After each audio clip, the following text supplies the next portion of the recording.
ধন্যবাদ ডক্টর হাসান মাহমুদ যোগ দেওয়ার জন্য। মানে শুরুই করতে চাই হচ্ছে আপনাদের ফিরে আসা নিয়ে। মানে আপনারা গেলেন কবে যে ফিরে আসার প্রশ্ন আসছে? এখন Awami League very much in the country.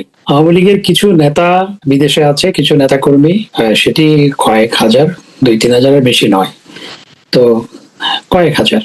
কিন্তু আওয়ামী লীগ তো শুধু কয়েক হাজার মানুষের মধ্যে সীমাবদ্ধ নয়। আওয়ামী লীগ একটি গণমানুষের দল।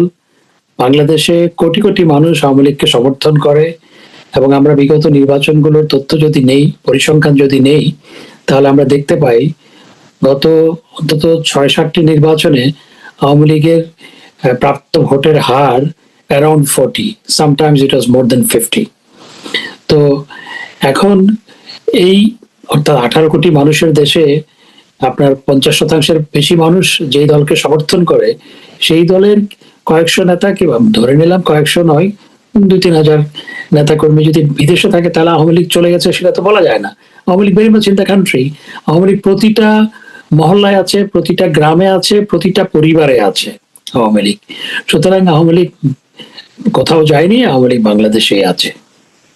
এই যে প্রতিষ্ঠা বার্ষিকী আসছে, ধরুন আওয়ামী লীগ এমন একটি দল, সবচেয়ে পুরাতন, সবচাইতে জনভিত্তির দল, সেই দলটিকে তার প্রতিষ্ঠা বার্ষিকী পালন করতে দেওয়া হচ্ছে না, নিষিদ্ধ করে রাখা হয়েছে। ধরুন এটা কি কোনো দেশের গণতান্ত্রিক পরিস্থিতি কিংবা আপনি যে ধরনের পরিস্থিতি বলুন না কেন, তা কি মানে তার কোনো শুভ নির্দেশ করে? তারপরে আওয়ামী লীগকে নিষিদ্ধ করা সবকিছু তো আসলে খুব গায়ের জোরে হচ্ছে, মানে মানে একদম একদম শক্তি প্রয়োগ করে। এবং মানে কোনোভাবেই কি এটাকে গণতান্ত্রিক বলা যায় বা কোনো ধরনের? এটা হচ্ছে ফ্যাসিবাদের চূড়ান্ত রূপ, ফ্যাসিজমের চূড়ান্ত রূপ। ফ্যাসিজম শব্দটাও এখানে যথার্থ নয়। এই আজকের যে পরিস্থিতি এবং ইউনূস সরকারের আমলে 1.5 বছরের যে পরিস্থিতি, সেটিকে বর্ণনা করার জন্য ফ্যাসিজম থেকেও অন্য কোনো শব্দের উৎপত্তি ঘটাতে হবে। এটি এরকম, অর্থাৎ এটা যদি ধর্মীয় ভাষায় বলি আইয়ামে জাহালিয়াত, তাহলে আজকে বাংলাদেশে যা চলছে, যা ঘটেছে, সেই আইয়ামে জাহালিয়াতের সাথে সেটি তুলনীয়। আমি আবার ফেরার প্রশ্নে আসি, আওয়ামী লীগের ফেরার প্রশ্নে। আওয়ামী লীগ সভানেত্রী শেখ হাসিনা ঘোষণা দিয়েছেন তিনি বাংলাদেশে ফিরছেন। মানে যে পরিস্থিতি তৈরি হয়েছে, অনেকে প্রশ্ন তুলছেন যে ফাঁসির দণ্ডাদেশ দেওয়া হয়েছে তাকে, একাধিক মামলায় তাকে মানে জর্জরিত হয়ে আছেন তিনি, আপনি সহ। এমত অবস্থায় তিনি আসলে দেশে ফিরবেন কি করে? প্রথম প্রশ্ন এটা। দ্বিতীয় প্রশ্ন হচ্ছে যে এটা কি কথার কথা বলেছেন নাকি এর পেছনে দৃঢ় কোনো সত্য আছে বলে আপনার মনে হয়? দেখুন, জননেত্রী শেখ হাসিনার যদি অতীত ট্র্যাক রেকর্ড আমরা পর্যালোচনা করি, তখন আমরা দেখতে পাই যে তিনি হুলিয়া মাথায় নিয়ে, আপনার হত্যা মামলা মাথায় নিয়ে তিনি 2007 সালে কিন্তু দেশে ফিরেছিলেন, এবং তাকে একে একে আমরা 19 বার বলি, 5ই আগস্ট সহ আরো বেশি 20-21 বার তাকে হত্যা করার অপচেষ্টা চালানো হয়েছে। তিনি মৃত্যুকে হাতের মুঠোয় নিয়ে রাজনীতির মাঠে আছেন এবং দেশ পরিচালনা করেছেন, আমাদের দল পরিচালনা করেছেন, দলের নেতৃত্ব দিয়েছেন এবং দিচ্ছেন। সুতরাং জন্ম আর মৃত্যু এগুলো তিনি মনে করেন, আমরাও মনে করি, এবং এটাই সত্য, সেটি হচ্ছে সেটি আল্লাহর হাতে। এখন ওনাকে কোনো একটা ক্যাঙ্গারু কোর্ট মৃত্যুদণ্ড দিল, এবং সেই মৃত্যুদণ্ডে যে আপনার রায় দিয়েছে সেটা তো বিশ্বব্যাপী নিন্দিত হয়েছে। সুতরাং জননেত্রী শেখ হাসিনা এগুলোকে তোয়াক্কা করেন না, এগুলোকে পরোয়া করেন না। তার অতীত ইতিহাস যদি আমরা পর্যালোচনা করি, আমরা সেটি দেখতে পাই। তিনি এটি কথার কথা বলেননি, তিনি এটি মিন করে বলেছেন। আমি মনে করি যে সঠিক সময়ে জননেত্রী শেখ হাসিনা বাংলাদেশে যাবেন। ডক্টর হাসান মাহমুদ, আমরা উপমহাদেশের রাজনীতি দেখেছি, বিশেষ করে পাকিস্তানের রাজনীতি দেখেছি। জিয়াউল হক যখন ভুট্টোকে ফাঁসি দেন, মানে এরকম তো ইতিহাস আছে যে মানে এরকম জনপ্রিয় নেতাকে ফাঁসি দেওয়া হয়েছে। বাংলাদেশে সেই পরিস্থিতির সৃষ্টি হলে তাহলে এই ফেরার মেকানিজমটা আসলে কি হতে পারে, কিভাবে হতে পারে? আমি জানি যে আপনি বলবেন যে জনগণ, শেখ হাসিনাও তাই বলেছেন, জনগণের কথা। আপনি যদি একটু বিস্তারিত বলেন। দেখুন, আজ থেকে 1.5 বছর আগে কেউ কি ভেবেছিল আজকে জননেত্রী শেখ হাসিনা যেরকম জনপ্রিয়, তিনি এরকম জনপ্রিয় হবেন? কেউ ভাবেনি। আমাদের দলের অনেকেই ভাবেনি। আমাদের দলের অনেকেই ভাবেননি যে জননেত্রী শেখ হাসিনার আজকে যে অ্যাপ্রুভাল রেট ক্লোজ টু 90%, এটা যে হবে, এটি কেউ কখনো ভাবেনি। জনগণের প্রচন্ড ভালোবাসা, সমর্থন জননেত্রী শেখ হাসিনার প্রতি আছে। সুতরাং যে যার পক্ষে এরকম জনগণ থাকে, সেই জনগণের ভালোবাসা, সমর্থন, সেটি যখন জনস্রোতে রূপান্তরিত হবে, তখন এই জননেত্রী শেখ হাসিনা বাংলাদেশে যাবেন সেই জনস্রোতের উপর ভর করে। সেটি আমি অন্য শব্দ ব্যবহার করতে চাই না। সেই আজকে যে নেত্রীর প্রতি, জননেত্রী শেখ হাসিনার প্রতি যে সমর্থন, ভালোবাসা, সেটি যখন জনস্রোতের পথ বেয়ে জনবিক্ষোভে রূপান্তরিত হতে কোনো সময় লাগবে না। জননেত্রী শেখ হাসিনা সঠিক সময়ে দেশে ফিরবেন। বাংলাদেশের বর্তমান সরকার সংসদে আইন করে ইউনূস সরকারের যে নির্বাহী আদেশের নিষেধাজ্ঞা দিয়েছিল, সেটাকে আইনে পরিণত করেছে।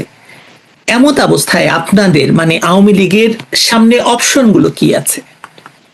দেখুন, আওয়ামী লীগকে তো আগেও 26শে মার্চ আওয়ামী লীগকে 1971 সালে নিষিদ্ধ করা হয়েছিল।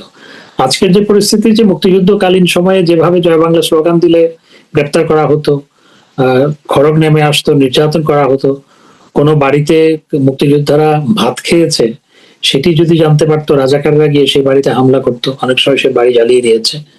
আজকের পরিস্থিতি ঠিক একই রকম না হলো মুক্তিযুদ্ধকালীন সময়কার পরিস্থিতির সাথে তুলনীয়। তখনও আওয়ামী লীগকে নিষিদ্ধ করা হয়েছিল, 75-এর পরেও আওয়ামী লীগ নিষিদ্ধ ছিল এবং আইয়ুব খান আওয়ামী লীগকে নিষিদ্ধ করেছিল। সুতরাং আওয়ামী লীগের আপনার পথ চলায় এরকম নিষিদ্ধ বহুবার হয়েছে এবং সেই নিষেধাজ্ঞা উঠেও গেছে। এখনো জনগণ যেই দলকে সমর্থন করে ব্যাপকভাবে, আন্তর্জাতিক গণমাধ্যমের রিপোর্ট অনুযায়ী, রয়টার্স রিপোর্ট অনুযায়ী আরো 8-9 মাস আগে রয়টার্স রিপোর্ট করেছিল যে আওয়ামী লীগকে 50% মানুষ সমর্থন করে, আর জননেত্রী শেখ হাসিনার অ্যাপ্রুভাল রেট 85-90%। সুতরাং এই যখন একটি দলের প্রতি সমর্থন, সেটিকে নিষিদ্ধ, ওই কাগজে নিষিদ্ধ করে রেখে কোনো লাভ হবে না। তো ওই নিষিদ্ধ করে তো আমাদের মিছিল ঠেকাতে পারছে না। আমি এই প্রশ্নটি এখনই করছিলাম আপনাকে, যে আমরা দেখতে পাচ্ছি যে আওয়ামী লীগ এবং তাদের অঙ্গ সংগঠনের মিছিল বাড়ছে, সাধারণ মানুষ এতে অংশ নিচ্ছে এবং যুক্ত হচ্ছে। আপনারা কোনো বড় পরিসরে আন্দোলনের কথা ভাবছেন? কারণ আপনাদের প্রতিষ্ঠা বার্ষিকী সামনে।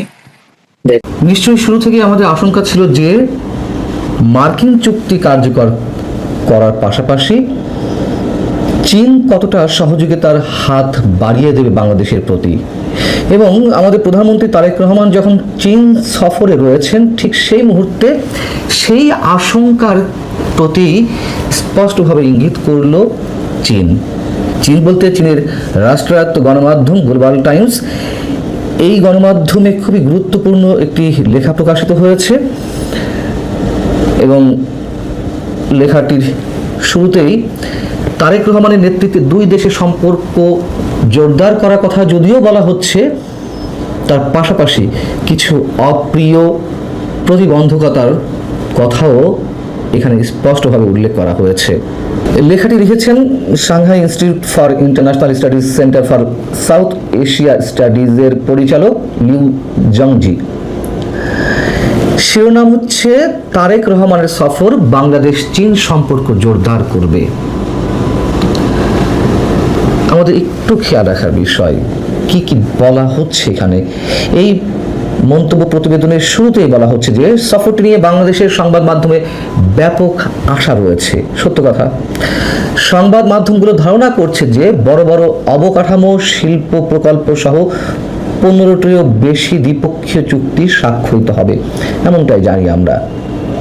বলা হচ্ছে চীন ও বাংলাদেশ দীর্ঘদিনের বন্ধু ও প্রতিবেশী এবং দুটি দেশ ব্যাপক কৌশলগত সহযোগী অংশীদার, এটাও সত্য কথা। এবং বিগত কয়েক দশকের যে বাংলাদেশ চীনের সম্পর্ক কিংবা অর্থনৈতিকভাবে বাংলাদেশের পাশে থাকা চীনের এসব কিছু বিষয় উল্লেখ করা হয়েছে। নানান ধরনের সহযোগিতার কথা তুলে ধরার পাশাপাশি এই জায়গাটিতে এসে যা বলা হচ্ছে না, আসল কথাগুলো এখানে বলা হচ্ছে যে প্রথম প্রতিবন্ধকতাটি হলো ভূ রাজনৈতিক। বাংলাদেশ চীনের সম্পর্ক জোরদারের ক্ষেত্রে প্রথম প্রতিবন্ধকতাটি হলো ভূ রাজনৈতিক প্রতিযোগিতার হস্তক্ষেপ। কিছু পরাশক্তি, আমাদের লক্ষ্য করা বিষয় কি বলা হচ্ছে এখানে, কিছু পরাশক্তি বাংলাদেশকে তাদের নিজস্ব নিরাপত্তা ও উন্নয়ন কাঠামোতে অন্তর্ভুক্ত করার চেষ্টা করে, এমনকি দেশটির অভ্যন্তরীণ বিষয়ে হস্তক্ষেপ করে। নিঃসন্দেহে এখানে যুক্তরাষ্ট্রের কথা বলা হচ্ছে।